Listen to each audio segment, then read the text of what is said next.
자, 이 대중적인 어떤 확산을 위해서 지금 언론이 하도 지금 볼턴의 회고록의 내용을 이것저것 이야기를 해서 자, 이 부분이 산만하게 잡다하게 많이 흘러나왔습니다. 그래서 제가 지금 전체적인 볼턴의 회고록에 나오는 이 남북미 관계 내용들을 다 입수를 했어요. 여기 다 들어있는데요. 자, 그래서 이 내용들을 제가 좀 다 한꺼번에 읽어 드리겠다. 자, 그러면서 조금 어려운 이야기는 해설까지 해 드리겠다.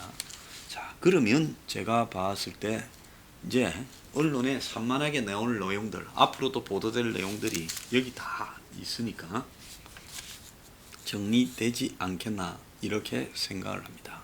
자, 그래서 시작을 하겠습니다. 자, 한반도 평화 프로세스 관련해서 싱가포르 합의 이전 제일 먼저 2018년 3월에 북한의 특사로 갔다 온 정의용이 트럼프 대통령에게 만나자는 김정은의 초청장을 건넸고 트럼프는 순간적인 충동으로 이를 수용했다. 자, 김정은이 만나자고 이제 그렇게 말을 했는데, 그런데 정의용은 나중에 김정은에게 먼저 그런 초대를 하라고 제안한 것은 자신이었음을 거의 시인했다. 그러니까 김정은이 입에서 먼저 나온 게 아니라 김정은이한테 트럼프를 초대하라고 하고 김정은의 묵시적 동의를 구했는지 말았는지는 모르지만은 트럼프한테 김정은이 부른다. 그러니까 중간에 브로커의 역할이 이렇게 과잉되게 실려 있는 내용이었다. 모든 외교적 충판, 스페인 주민 판단고라고 표현했습니다. 외교적 충판은 다 한국이 만든 것이었고 이는 김정은이나 우리의 진지한 전략보다는 한국의 통일 의제에 더 연관된 것이다. 그러니까 미국의 전략보다 한국의 문재인과 그 패거리의 머릿속에 들어있는 북한과의 통일 어떤 아젠다에 따라서 놀아났다. 이런 이야기입니다. 2018년 4월 12일 정의용이 워싱턴 방문했을 때 이때 이제 볼턴이 취임했어요. 3월 달에는 취임 안 했고, 나는 4.27 남북 정상회담에서 북한이 한미일 균열을 유도하는 시도를 막기 위해 비핵화에 대한 논의를 피하라고 촉구했다. 그러니까 볼턴이 한 보름 뒤에 있을 4.27 회담에, 판문점 회담에 지금 비핵화에 대해서는 너네들이 북한과 이야기를 하지 않는 게 좋겠다고 말을 했고, 정 실장은 같은 달 24일 회담 3일 전에 남북 공동선언이 두 쪽짜리일 거라고 전했고 비핵화에 관해서는 구체적이지 않을 것이라고 언급을 했다는 겁니다. 그런데 북미 정상회담에 대한 일본의 시각은 한국과 180도 달랐고 요약하면 볼턴의 자신 시각과 비슷했다는 겁니다. 일본의 야치 국장은 북한의 핵무기 보유 의지는 고정된 거다. 즉 비핵화 안 한다. 평화적 해결을 위한 기회는 거의 마지막이고 일본은 육자 회담에서 합의한 행동 대 행동, 액션 투 액션은 이런 방식을 믿지 않는다고 강조했습니다. 행동 대 행동 방식은 북의 구체적 비핵화 조치는 먼 미래에 배치하여 지연되는 반면에 드래깅 아웃이라고, 즉 시간을 질질 끌어서 북한의 비핵화는 뒤로 미루고 대신에 경제적 지원은 당장 하는 그런 것을 의미하므로 북한한테 유리한 거다. 그러니까 북한이 하나 행동하면 하나 경제적 지원을 하자라는 행동, 단계적 당시 그런 비핵화라고 주장했죠. 단계적 그런 비핵화는 그야말로 실제로 북한이 비핵화를 하기 위한 방식이 아니다는 겁니다. 아무리 적더라도 북에 대한 경제적 지원의 한계 효용은 비핵화 조치의 한계 효용보다는 크므로 무조건 북에 유리하다. 그러니까 북이 비핵화 한다지만은 비핵화하는 쇼로 뭐 풍계리를 폭파시키고 뭐 한다 하더라도 북한한테 던져주는 경제적인 효과는 북이 비핵화를 하는 쇼보다는 훨씬 크다는 겁니다. 따라서 무조건 북의 구체적 비핵화 조치가 우선이 되고 북이 먼저 비핵화를 하는 것을 보고 거기 걸맞게 해줘야 되는데, 근데 이것도 오래 끌면 안 되기 때문에 2년 안에 비핵화가 마무리되어야 될 필요가 있다 하는 것이 일본의 지금 비핵화를 바라보는 시각인데, 이 내용은 제가 그동안에 주장했던 내용과도 거의 일치하는 겁니다. 그래서 볼턴 본인은 리비아의 경험을 들어 북의 비핵화는 6에서 9개월 안에 끝나야 된다, 리비아 모델을 언급을 했죠. 그래서 그 다음 주에 열리는 마라라고에서 열린 미일 정상회담에서 아베 총리는 볼턴의 이런 내용을 듣고 6에서 9개월 사이에 북한이 비핵화돼야 된다고 트럼프한테 주장을 했다는 겁니다. 자, 여기서 야치 국장이라는 사람은 야치 쇼타로, 당시 일본 국가안보국장, 그러니까 한국의 청와대 안보실장과 비슷한 역할을 하는 사람입니다. 그래서 아베 총리와 야치 국장은 남북 일본인 문제도 제기하였는 바 트럼프는 김정은과의 회담에서 줄기차게 이 문제를 제기를 했다는 겁니다. 자, 미일 정상회담, 그러니까 판문점 남북 정상회담이 열리기 일주일 전에 플로리다 마라라고에서 열린 정상회담에서 아베는 북한 문제에 대해서 장황하게 트럼프에게 설명했다는 겁니다. 북한과의 합의는 비판을 받고 있는 이란 핵 합의와는 달리 엄격하고 실제적인 합의가 돼야 되며, 탄도미사일의 경우 ICBM과 함께 일본에 직접 위협이 되는 중단거리 미사일도 폐기될 필요가 있다. 그러니까 미국이 자기들하고만 연관되는 장거리 미사일 ICBM만 북한이 지금 폐기하라고 하면 안 된다, 우리한테는 중단거리 미사일도 매우 위험하다라고 이야기를 하며, 그리고 생화학무기도 폐기되어야 된다라고 이야기를 했습니다. 트럼프는 김정은의 최근 방중 목적에 대한 의견을 아베에게 물었는데 아베는 아래와 같이 언급을 했다고 합니다. 북은 미국의 무력 행사 가능성 또는 중국으로부터 지원되는 원유를 차단하는 그런 상황을 우려한다. 며칠 전에 미국이 시리아를 공습했을 때, 이 공습할 때 시진핑이가 트럼프 옆에 있었어요, 말하라고 해. 그래서 트럼프가 시진핑이한테 일부러 공습하는 걸 자랑한다고 보여줬죠. 자, 이런 시리아 공습은 북한과 러시아에게 많은 시그널이 된 것은 맞다. 북에 대한 최고의 레버리지는 군사적 압박이다. 지금 아베 이야기입니다. 예전에 김정일은 부시 대통령이 북한을 악의 축에 포함하였을 때 매우 당황했다 하고 아베가 말을 했습니다. 자, 싱가포르 6.12 정상회담을 앞두고 5월 28일 날 미일 간의 통화가 있었는데 아베는 마라라고에서 제기한 자신의 모든 주장을 다시 재차 강조했는데 우려를 굉장히 하더라는 거예요. 6월 12일 날 북한한테 말릴까봐. 이는 한국의 문재인의 지극히 낙관적인 견해와는 완전히 대비되었다. 자, 우리가 아베가 지금 이 북한의 비핵화 협상에 트럼프한테 제동을 걸은 문제에 대해 이건 고마워해야 된다라는 부분을 제가 분명히 강조합니다. 아베는 김정은을 믿지 않으며 비핵화와 일본인 납치 문제에 구체적인 공약이 필요하다면서 오바마보다 더 강하게 나가야 된다, 이렇게 강조를 했다는 거예요. 트럼프가 오바마를 엄청 싫어하니까 항상 아베는 오바마를 들미겨서 트럼프한테 자극을 줬습니다.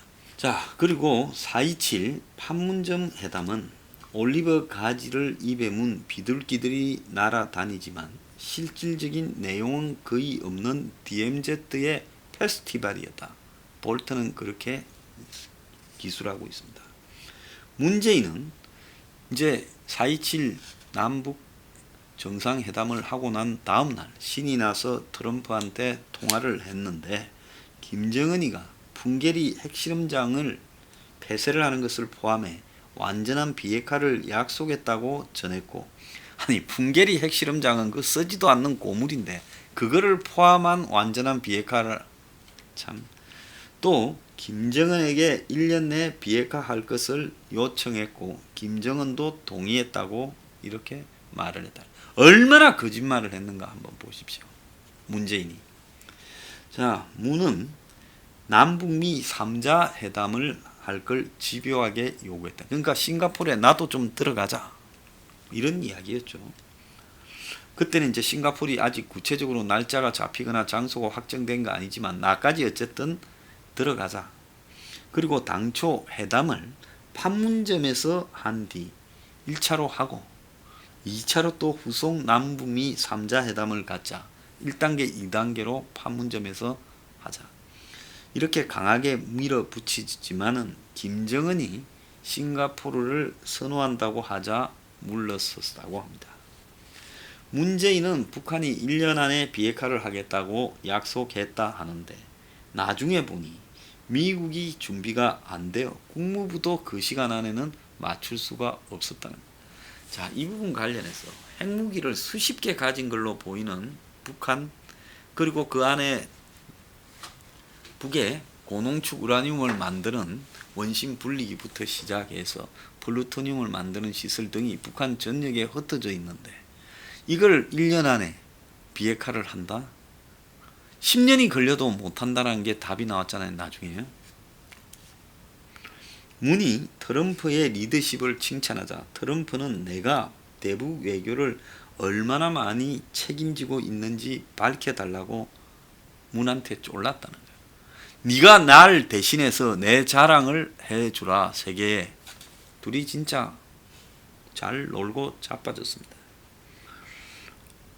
그러면서 북한의 풍계리 폐쇄는 2008년에 있었던 영변의 냉각탑 폭파와 같은 또 하나의 가짜 양보였다라고 볼트는 부인을 했습니다. 자, 볼턴이 나중에 한미 정상의 이런 통화를 거의 죽을 뻔한 경험이라고 하자 폼페이오는 사우디에서 이 대화를 듣던 중에 심장마비가 왔다고 응수를 했다고 합니다. 정의용은 5월 4일에 세 번째로 워싱턴을 방문해서 판문점 회담에 대한 구체적인 내용을 자기한테 전달했다는 겁니다. 한국은 김정은에게 CVID를 동의하도록 밀어붙였고 김정은은 이에 따르는 것처럼 보였다고 그렇게 말을 했습니다. 뻥이었죠. 문은 김정은에게 트럼프와의 빅딜에 이르면 구체적인 것은 실무회담에서 논의될 수 있다고 촉구하면서 북한이 받을 수 있는 혜택은 비핵화를 완수한 뒤가 될 거라고 강조를 했습니다. 한편 북측은 한미연합훈련 맥스 썬더를 문제 삼고 나오면서 미북 정상회담을 취소할 수 있다고 이제 한번 틀었다는 거예요. 북이 중간에 한번 틀었죠.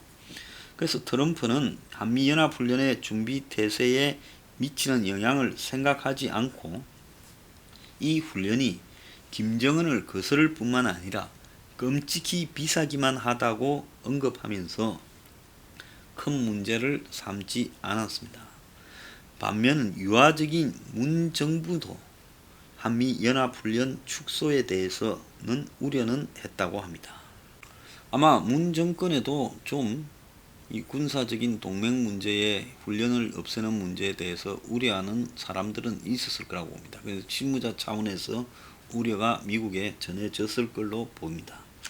그런데 싱가포르에서 미북 선발대의 접촉이 전혀 이루어지지 않고 이러면서 트럼프가 이거 회담이 되는 거냐고 재고하기 시작했고 볼턴은 문의 방미 이전에 미북 정상회담을 취소하도록 트위터에 올리도록 건의를 했고 트럼프도 동의했다고 합니다.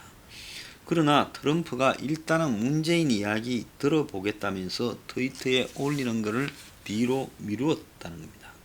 자, 그러나 한미 정상회담 이후에 최선희의 펜스 부통령에 대한 비난에 대한 대응으로 싱가포르 정상회담을 취소하기로 그렇게 또 트럼프가 입장을 변경했어요. 그때 문이 갔을 때 트럼프하고 앉아서 막 이렇게 기자들하고 말했는데 굉장히 어색한 장면이 연출됐고, 자, 문이 한국에 도착하자마자 곧바로 지금 미국이 회담을 취소하는 일이 벌어졌죠. 자, 언론들은 거의 취소까지 이르렀던 상황을 모르고 계속 회담을 보도하고 했습니다. 그래서 5월 22일 2018년 백악관의 한미 정상회담에서 문이 미국의 입장도 모르고 남북미 3자 회담을 위해 싱가포르에 동참하기를 원했고, 심지어 6월 11일 회담 전날 싱가포르에 오고 싶어 했고, 문이 2019년 6월 말 트럼프하고 김정은이하고 판문점에서 만났을 때처럼 이번에도 행사에 자기가 끼어들기를 원했다는 겁니다. 그런데 미국이 이걸 강하게 반대한 게 아니라 이걸 무산시킨 것은 북한이었다는 겁니다. 김영철이 6월 1일 날 평양을 방문했을 때 이건 미북 회담이다, 남한은 필요 없다고 잘라서 이야기를 했고, 북한이 3자 회담에 관심이 없다고 한 것이 트럼프 김영철 회동의 유일한 좋은 소식이었다. 자, 당시에 문이 5월 20일 백악관에 갔다 오고 미국이 취소하고, 그러니까 이제 북한이 막 말을 하니까 미국이 취소했잖아요. 그러니까 또 이 5월 20 며칠입니까? 29일입니까? 지금 문하고 김정은이하고 판문점에서 토요일 날 만난 게 다음날 아침에 공개됐잖아요. 1월 날요. 그러면서 또 이제 김영철이가 미국을 갔지 않습니까? 자, 그때 이야기입니다. 켈리 비서실장이 김영철을 안내해 집무실로 안내했는데, 켈리가 나중에 말해준 바로는 김영철이 얼마나 긴장을 했으면 웨스트 윙에 들었었는데 김정은이 친서를 차에 두고 왔다는 걸 뒤늦게 알았다는 거예요. 그러니까 친서 전달하러 백악관에 갔는데 김영철이가 친서를 차에 놓고 왔다. 트럼프는 김영철에 줄 선물을 고민했고, 선물은 커퍼스 링크, 와이셔츠 단추, 이런 거를 생각을 했다는 겁니다. 상자 하나가, 그 선물 상자 하나가 구겨진 것을 발견한 트럼프가 개인 비서에게 내가 망쳤어, 다른 것을 갖고 와 하고 소리를 지르기도 했다는 거예요. 그러니까 트럼프가 이 회담의 본질은 신경을 안 쓰고 선물 뭐 줄까, 선물 박스 구겨진 거에 대해서 성질 부리고 했다는 거예요. 종전선언도 원래는 북한 아이디어인 줄 알았는데 문의 통일 의제에서 나온 걸로 의심이 되었고, 트럼프도 회담 일주일 전까지 종전선언을 언론에 점수를 딸 기회라고 하는 생각에 매몰되어 있었다는 겁니다. 그래서 이 볼턴은 폼페이오와 함께 종전선언의 대가로 핵미사일 신고를 공동성명에 포함하는 방안을 마련했다. 그래서 당신들이 6.25를 지금 정전협정 상태인데 이걸 종전이 되었다고 이제 선언하고, 그 다음에 이제 평화협정을 하는 거겠죠. 다음 순서가. 그때 종전선언에 굉장히 매몰됐잖아요. 근데 그게 문재인 아이디어란가, 북한의 아이디어도 아니고. 그래서 종전선언을 하려면 종전선언을 하는 그 자리에 곧바로 북한이 핵하고 미사일을 지금 신고하는 거를 그 공동성명에 지금 같이 넣어야 된다. 그러니까 종전선언의 대가가 핵하고 미사일 신고하는 거다. 자, 그걸 갖다가 6.12 회담 선언에 넣자. 자, 그러니까 결국 종전선언이 공동성명에서 빠진 거예요. 왜?